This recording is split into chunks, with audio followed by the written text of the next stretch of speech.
नमस्कार, एक बार फिर से अनस्क्रिप्टेड विद के देखना शुरू कर चुके हैं आप। और मैं हूं आपके साथ क्षितिज अरोड़ा और मेरे साथ मेरे साथी अनुराग मौजूद है। अनुराग, बहुत स्वागत है आपका। बहुत बहुत धन्यवाद आपका। अनुराग, एक बहुत खराब खबर कह सकते हैं वाराणसी से आई। हम कुछ दिन पहले ही एपिसोड कर रहे थे कि इस बार वाराणसी में मोदी वर्सेस मोदी होने जा रहा है, लेकिन इस बार वो नहीं देखने को मिलेगा। श्याम रंगीला, उनका नामांकन रद्द हो गया है। उनके साथ साथ 33 लोगों का नामांकन वाराणसी में चुनाव आयोग ने रद्द कर दिया है। उसके बाद उनकी काफी एक दुख भरी प्रतिक्रिया भी सामने आई। श्याम रंगीला ने एक वीडियो पोस्ट करते हुए इलेक्शन कमीशन ऑफिस के नामांकन दफ्तर के बाहर से ही उन्होंने एक वीडियो पोस्ट किया। उसमें साथ में उन्होंने ट्वीट भी किया और लिखा कि वाराणसी से नहीं लड़ने देंगे, ये तय था। अब साफ हो गया है कि दिल जरूर टूट गया है, हौसला नहीं टूटा है। आप सबके सहयोग के लिए शुक्रिया। मीडिया और शुभ चिंतकों से निवेदन है, कृपया अभी कॉल ना करें। जो भी सूचना होगी यहाँ देता रहूंगा। शायद अब थोड़ी देर बाद बातचीत करने की इच्छा नहीं है। अनुराग, ये बहुत बुरी खबर। इसके बाद से लगातार ट्विटर पर श्याम रंगीला एक्टिव हैं और अपना दुख बयान कर रहे हैं। देखिए, जैसे ही श्याम रंगीला का जो नामांकन रद्द किया गया है, रद्द उपरांत होने के बाद जैसे ही श्याम रंगीला का जो नामांकन है उसे रद्द कर दिया। पहले वो स्वीकार करने में उन्हें काफी तकलीफों का सामना करना पड़ा। वो बार बार अपने ट्विटर अकाउंट के माध्यम से, इंस्टाग्राम पोस्ट के माध्यम से या फिर कहें कि तमाम अपने सोशल मीडिया हैंडल के माध्यम से अपनी आवाज को बता रहे थे कि उन्हें किस प्रकार से नामांकन दाखिल करने से रोका जा रहा है। परंतु कहीं कहीं सोशल मीडिया का दबाव के कारण उनका कहीं ना कहीं नामांकन पहले हो गया था। परंतु जिस प्रकार कल खबर आई कि श्याम रंगीला का जो नामांकन है वो चुनाव आयोग ने खारिज कर दिया, तो कहीं ना कहीं हर व्यक्ति के उस हौसले को, हर व्यक्ति के उस इरादे को ये कमजोर करता है कि जो व्यक्ति ये सोचता है कि भारत एक लोकतांत्रिक व्यवस्था है तो आम नागरिक भी कितने बड़े पद पर बैठे हुए व्यक्ति के खिलाफ वो जाकर चुनाव लड़ सकता है। परंतु कहीं ना कहीं इसमें एक चुनावी प्रक्रिया का पालन करें, हम एक कानूनी प्रक्रिया का पूर्ण रूप से पालन हुआ है। कहीं ना कहीं श्याम रंगीला ने कहा था कि हमारे डॉक्यूमेंट भी कंप्लीट है, हमने हर चीज को समय समय पर जिस प्रकार हमें उपलब्ध करानी थी हमने उपलब्ध कराने का काम किया। परंतु उनको कहीं ना कहीं गुमराह कर, जैसा श्याम रंगीला ने आरोप लगाया कि उनको कहीं ना कहीं गुमराह करके उनके नामांकन को खारिज करवाने का काम आरोप किया है। उन्होंने आरोप लगाया है कि उनके पास उन्होंने शपथ वगैरह सब कुछ उन्होंने ले ली थी, लेकिन चुनाव आयोग के अधिकारियों ने उन्हें कहा कि उन्होंने शपथ नहीं ली है और उनके जो डॉक्यूमेंट्स थे वो भी पूरे नहीं थे। इसको लेकर उनका नामांकन रद्द किया गया। देखिए, खैर अब जो है उनका नामांकन तो रद्द हो चुका है। अब सीधी टक्कर हम वाराणसी की बात करें तो नरेंद्र मोदी और कांग्रेस कहें या फिर इंडिया गठबंधन के अजय राय के बीच में। तो करंट मेरा मानना है कि जिस प्रकार की घटना या फिर जिस प्रकार का घटनाक्रम कल हुआ है वो कहीं ना कहीं उस आम आदमी के, उस व्यक्ति के, युवा नौजवान के जो एक राजनीति में अपना कदम रखना चाहता है, इतने बड़े व्यक्ति के सामने जब उसने नामांकन दायर किया तो सबसे पहली बात तो उसके अंदर एक उत्साह था, एक हौसला था, एक जुनून था कि हम राजनीति में आए, कुछ अच्छा करें लोगों के लिए। हर व्यक्ति की इच्छा होती है कि राजनीति में आए। मेरा मानना है कि जिस प्रकार की घटना हुई, श्याम रंगीला का नामांकन रद्द नहीं हुआ, खारिज नहीं किया गया कल, और भी काफी लोगों का लगभग 33 लोगों के नामांकन को खारिज कर दिया गया। तो कहीं ना कहीं देखिए, नामांकन बहुत सारे दाखिल होते हैं परंतु चर्चा में वही रहते हैं जिनका कि कुछ नाम होता है। श्याम रंगीला का अपने सोशल मीडिया की बात करें, एक जाने माने पहचाने गया नाम है श्याम रंगीला, तो कहीं ना कहीं इसलिए उन सुर्खियों में छाए हुए। पहले भी रहते थे, प्रधानमंत्री की मिमिक्री करते थे, उसके बाद जैसे उन्होंने ऐलान किया वाराणसी से लड़ने का मोदी के खिलाफ, तो वो सुर्खियों में बने हुए थे। एक बार तो लग रहा था जिस प्रकार पहले उनका नामांकन को स्वीकार कर लिया तो श्याम रंगीला बाहर खुशी जाहिर कर रहे थे कि इस बार मोदी वर्सेस मोदी शायद हम लोग देखने को मिलेगा। लेकिन अनुराग, ये क्या एक लोकतंत्र को धक्का नहीं है कि हम कहते हैं कि एक लोकतंत्र में कोई आम व्यक्ति मेरे जैसा या आपके जैसा भी चुनाव लड़ सकता है, चाहे वो किसी भी तबके से आता हो, किसी भी धर्म का हो, किसी भी जाति का हो, कहीं से भी आता हो। लेकिन भारत का नागरिक है तो किसी भी भारत के राज्य से, कहीं से भी, किसी भी चीज से चुनाव लड़ सकता है। लेकिन क्या ये लोकतंत्र को धक्का नहीं है कि श्याम रंगीला वो अपने आप में एक बड़े चेहरे हैं? ऐसा नहीं है कि उनका कोई जनाधार नहीं है या लोग उनको पसंद नहीं करते हैं। वो अपने आप में अगर बड़े चेहरे का किसी का अगर नामांकन रद्द होता है तो क्या ये लोकतंत्र को धक्का नहीं? देखिए, मेरा मानना है कि पूर्ण रूप से लोकतंत्र को धक्का नहीं है। कहीं ना कहीं लोकतंत्र की खामी हम कह सकते हैं इस चीज को।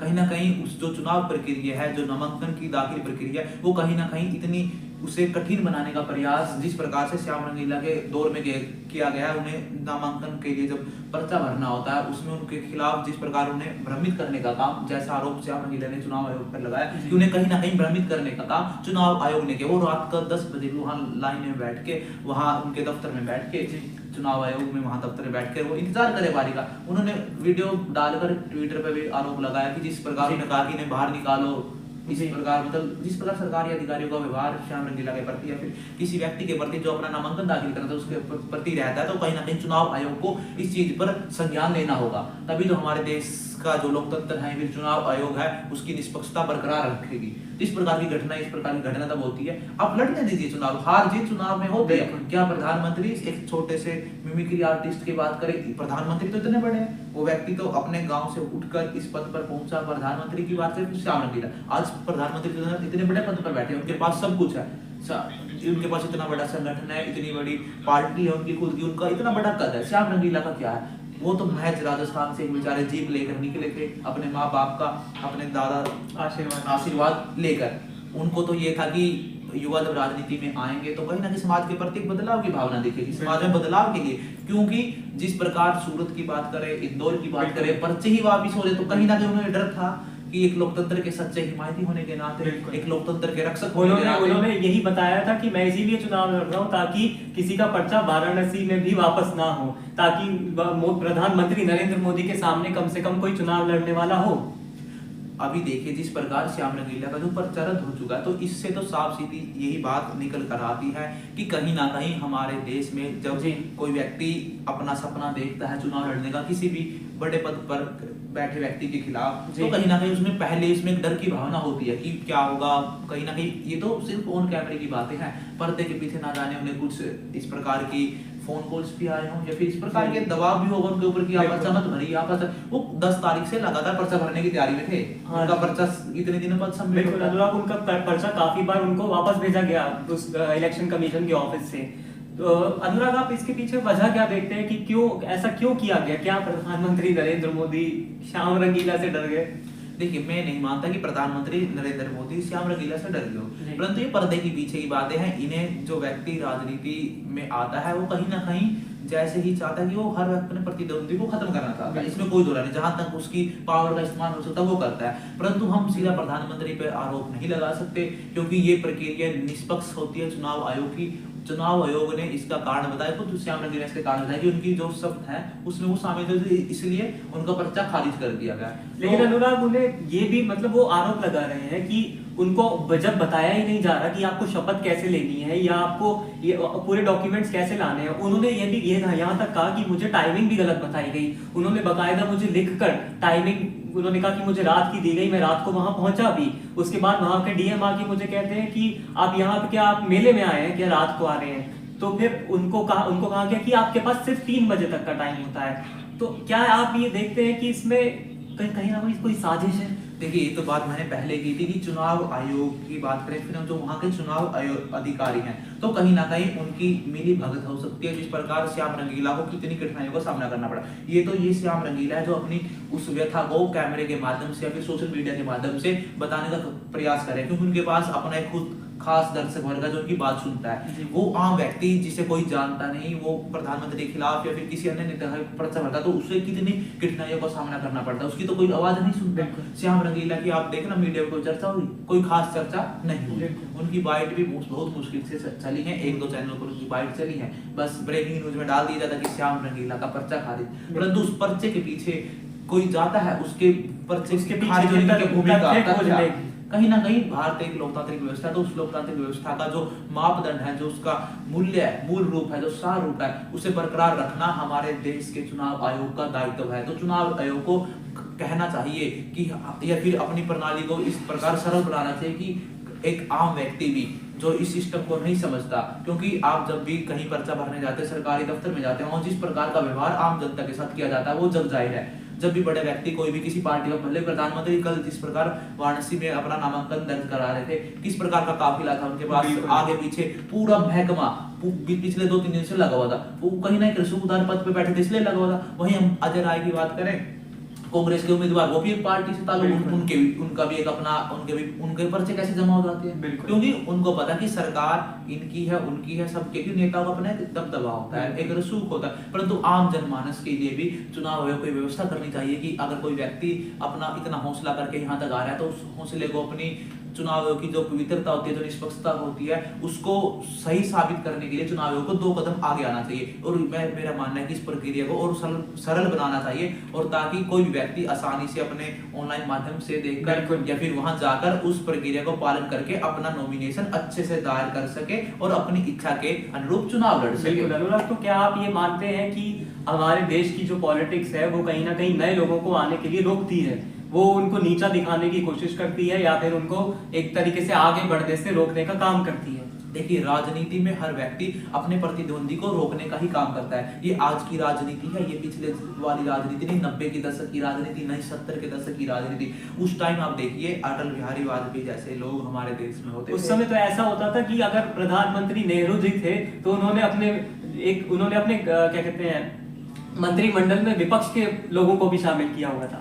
देखिए, वो अलग भारत है। अब वर्तमान में हम जिस काल में जी रहे हैं, देखिए हम भले ही भाजपा की बात कर रहे हो, परंतु कांग्रेस के भी शासन काल में इस प्रकार की घटनाएं सामने आई थी, हम उनसे दोहरा नहीं करते। परंतु आज का युग आधुनिकीकरण का युग है, सोशल मीडिया के माध्यम से तमाम खबरें सामने आ जाती है। तो कहीं ना कहीं जब मुख्य बात करते हैं कि एक आम नागरिक के हौसले को यदि आपको बरकरार रखना, उसके हौसले को टूटने नहीं देना। आपने श्याम रंगीला का ट्विटर पर पोस्ट पढ़ा होगा कि हौसला टूट चुका है। बिल्कुल। तो कहीं ना कहीं उसके मन की पीड़ा थी जो खुलकर व्यक्त नहीं हो पाए, परंतु वो ही जानते कि उन्होंने इसके लिए कितना संघर्ष किया। तमाम तरह के उनके ऊपर आरोप लगे थे कि ये तो उस पार्टी के पीछे से है, उस पार्टी के पीछे से है, ये पैसे के लिए बदनाम करना चाहते हैं। मतलब इन आरोपों को भी सहन करके वो जब राजनीति में आ रहे थे, प्रधानमंत्री के खिलाफ चुनाव लड़ रहे, कोई गलत बात थोड़ी होती है किसी व्यक्ति के खिलाफ चुनाव लड़ना, वो आपका अधिकार। मेरा तो खुलकर कहना है कि चुनाव आयोग को चुनाव लड़ने की प्रक्रिया को और सरल बनाने की जरूरत है, ताकि हर व्यक्ति तक पहुंचाने की जरूरत है, ताकि कोई भी व्यक्ति यदि अपने जीवन में चुनाव लड़ने की सोचे तो कहीं ना कहीं, बल्कि प्रधानमंत्री जैसे व्यक्ति के खिलाफ कोई चुनाव लड़ रहा है तो उसे मदद करनी चाहिए, क्योंकि ये तो लोकतंत्र की खूबसूरती है कि एक प्रधानमंत्री के खिलाफ कोई सामान्य सा लड़का, महज युवा लड़का चुनाव लड़ रहा है, तो उसे समर्थन की वजह या फिर उसे समर्थन के सहयोग करने की वजह जिस प्रकार का व्यवहार श्याम रंगीला के साथ हुआ, वो कहीं ना कहीं चिंता का विषय है। क्या कहीं ना कहीं प्रधानमंत्री नरेंद्र मोदी को भी कुछ बीच में आना चाहिए था, या उनको कुछ हौसला बढ़ाना चाहिए था श्याम रंगीला का, या फिर उनके लिए कुछ मदद उनकी कर सकते तो शायद कर सकते थे? क्या आप देखते हैं कि प्रधानमंत्री को बीच में आना चाहिए था?